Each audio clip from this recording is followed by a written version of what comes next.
Vous dites qu'on donne un revenu de base à la plupart des gens, mais est-ce que ça ne va pas démotiver les entrepreneurs? C'est un courant de pensée très connu en économie qui explique qu'il ne faut pas laisser prise à l'assistance.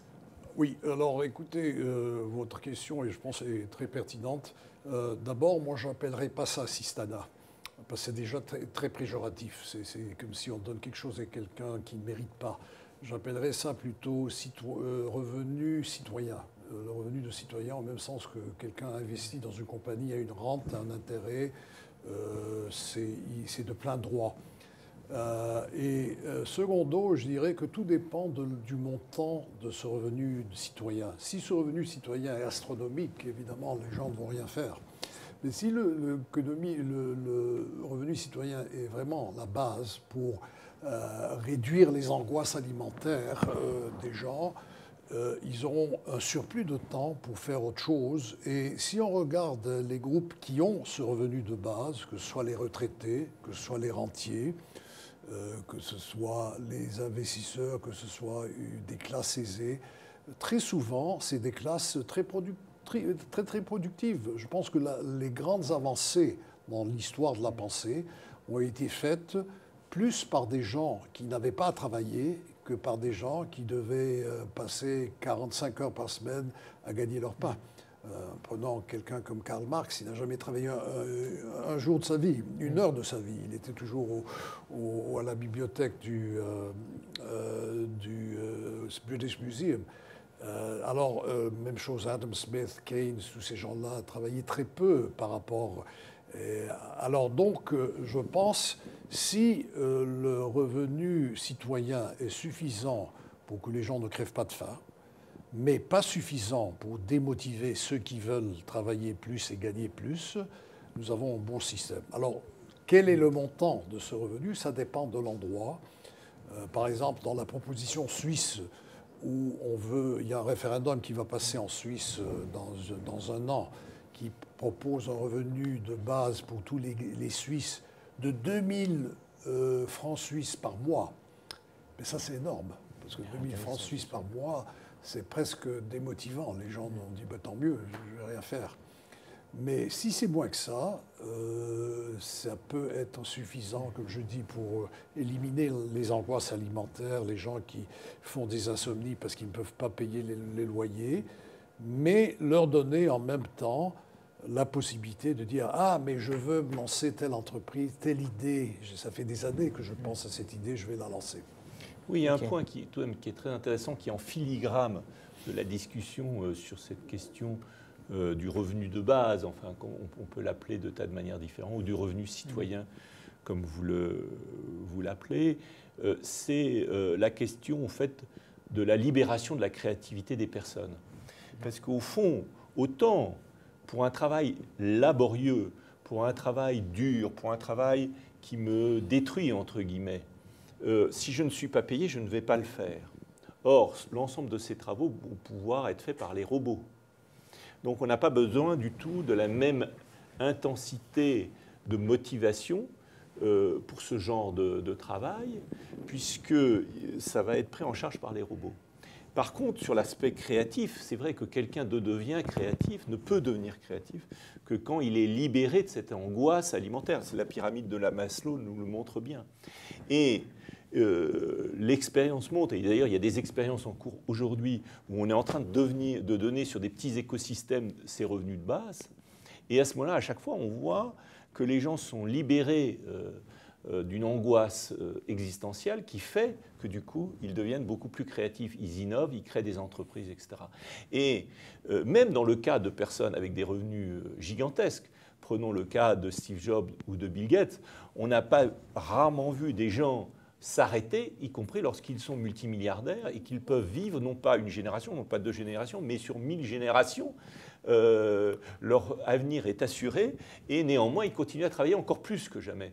Donc je crois que cette manière de corréler le fait que quelqu'un doit être motivé extrinsèquement pour libérer sa créativité, je crois que c'est complètement faux. Par contre, c'est vrai que alors qu'il y avait des tâches que personne ne voulait faire, le fait qu'il faille, encore une fois, créer une forme de rareté pour obliger ces personnes au risque de leur vie, d'ailleurs, dans certains cas, puisque certains travaux étaient tellement destructeurs d'eux-mêmes qu'ils vivaient beaucoup moins que, par exemple, les cadres qui avaient des activités plus nobles, entre guillemets, eh bien,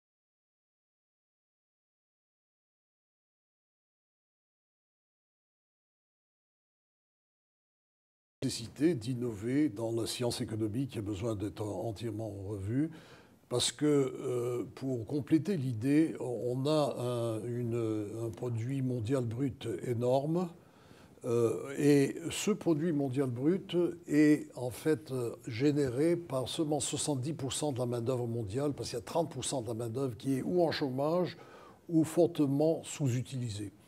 Ce 30% va devenir 40%, ne va qu'augmenter avec les progrès de la technologie. Il y a une étude récente qui est apparue qui prétend que dès 2030, qui est après-demain, 47% des emplois américains pourraient être informatisés.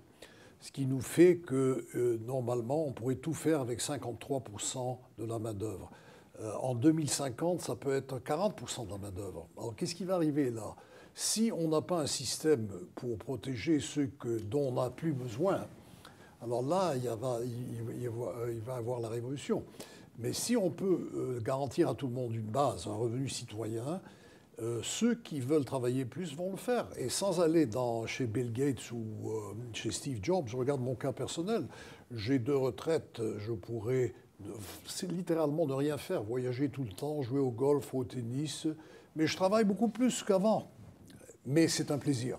C'est un plaisir parce que je fais des choses intéressantes. Non seulement vous travaillez plus qu'avant, mais en plus, je pense qu'aujourd'hui, vous avez la possibilité de vous exprimer infiniment plus librement que lorsque vous étiez ambassadeur ou dans vos postes directeurs, professeurs d'économie. Je pense que c'est aujourd'hui que vous libérez votre créativité et que vous apportez une vraie valeur ajoutée, beaucoup plus même qu'au moment où vous étiez payé. Je crois que ça, cette dimension de créativité, elle va jouer un rôle de plus en plus, puisque effectivement on est confronté à des enjeux où c'est plus la... Et le mot-clé, c'est libération. On est libéré. Voilà. On est libéré, alors on peut faire beaucoup de choses. Ou ne rien faire. Mais même si on ne fait rien, je pense que la société peut se payer des fainéants plutôt que de les laisser crever. Oui, puis peut-être même aussi se faire rien, je pense qu'il faut le revisiter. Oui. Parce que dans la dimension de création, les créateurs, ils ne font jamais autant. Moi-même, je le vois dans ma dimension créative, on ne fait jamais autant que quand on ne fait rien. Et ça, ça touche évidemment de plein front la productivité classique. Mais la vraie création, elle n'apparaît que si vous créez des moments de jachère. Parce que c'est pas, si vous êtes tout le temps actif comme ça, vous n'avez plus de distance, vous n'avez plus de moments de méditation, d'inspiration. Et il y a une très forte corrélation pour moi, d'ailleurs je le vois, j'ai eu des périodes extrêmement productives au sens où il fallait que je produise parce que j'étais commandité et ma créativité diminuait fortement dans ces période-là. Oui, mais est-ce que à vous entendre, on imagine que le monde consiste en 30% d'artistes et 50% d'oisifs. Ça ne fait pas forcément un mélange positif. Puisque la solidité du monde moderne, c'est quand même celui qui rend service à la collectivité par son travail. Mais pas nécessairement un travail fortement rémunéré. Parce qu'il y a beaucoup la question de la rémunération est liée à la contribution. Mais ce qui a fait la stabilité de la société libérale, c'est derrière un peu la mythologie marxiste. Ce qui fait la stabilité, c'est le fait que chacun travaille pour la collectivité et que c'est son rôle. C'est comme ça que l'univers, enfin, je ne vais pas jouer Max Weber, mais c'est comme ça que s'est forgée notre culture. C'est pas la contrainte qui a fait que les gens ont travaillé, c'est l'idéologie, si vous voulez. Et la nécessité, c'est-à-dire oui, l'idéologie s'est appuyée sur la nécessité, mais... Non, mais c'est-à-dire jusqu'à très récemment, si tout le monde ne travaillait pas, on n'aurait pas assez pour tout le monde, c'était clair.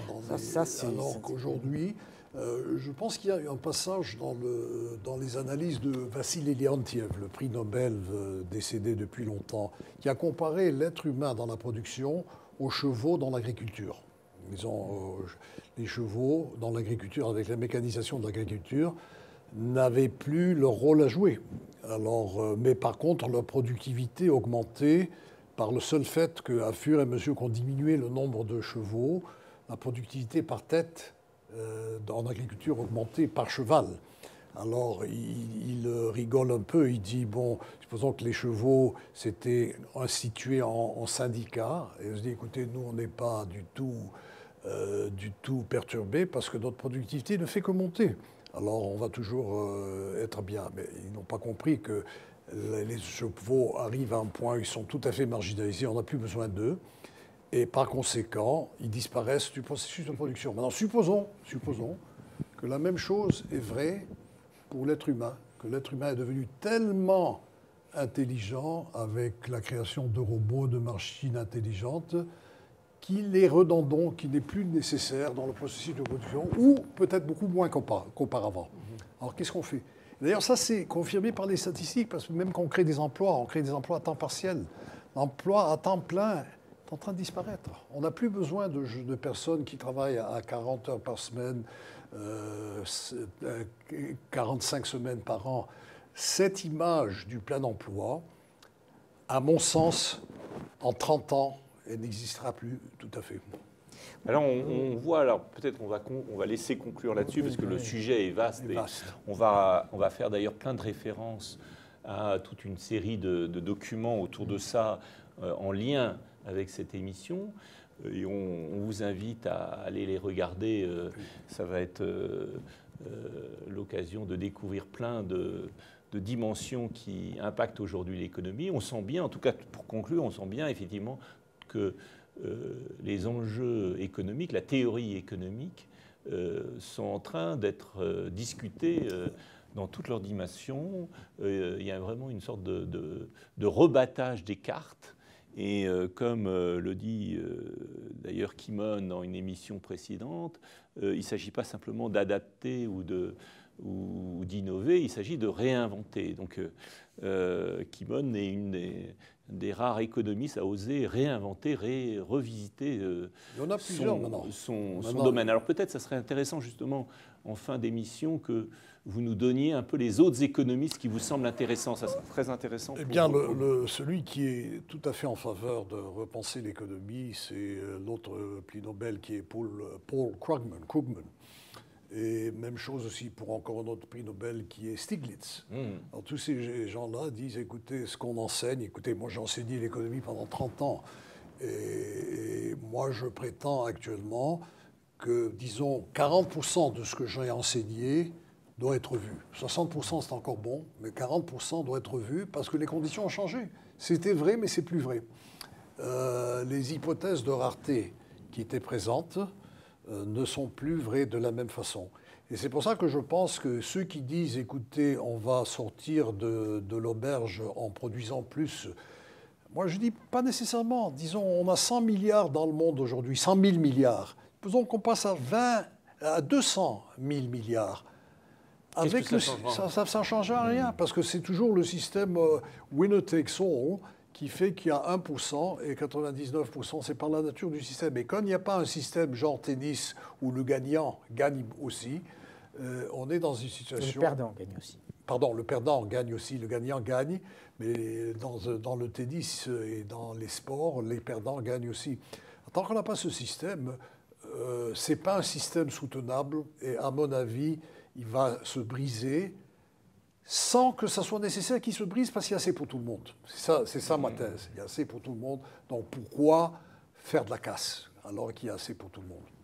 Claude, peut-être un petit mot de conclusion?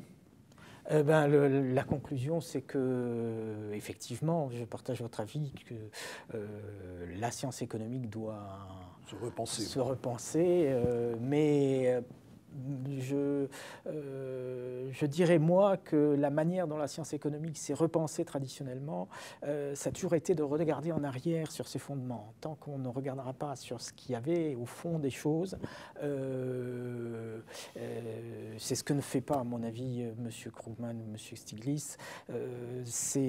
On va construire sur du sable. Quand on se repense vraiment au fond. Alors là, on est en plein...